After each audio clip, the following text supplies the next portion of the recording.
প্রশান্ত মহাসাগরে আমরা অনেক সময় সমুদ্র স্রোত, উষ্ণ সমুদ্র স্রোত পেরু এবং ইকুয়েডর উপকূল থেকে উল্টো দিকে যেতে দেখি, কিন্তু অনেক সময় এই সমুদ্র স্রোত উল্টো দিকে না গিয়ে আবার সেই দিকেই ব্যাক করে। তার ফলে একে বলা হয় এল নিনো, এবং এর প্রভাবে পেরু এবং ইকুয়েডর উপকূলে বন্যা সৃষ্টি হয়।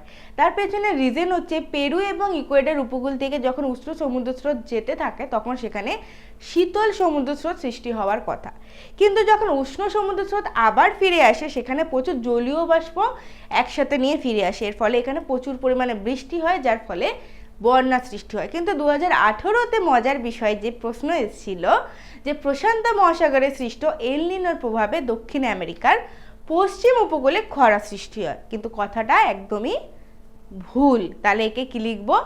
অশুদ্ধ। এমনই 2025-এর মাধ্যমিকের জন্য আরও যদি ইম্পর্টেন্ট কোশ্চেন জানতে চাও, মিনসি একাডেমিকে ফলো করো।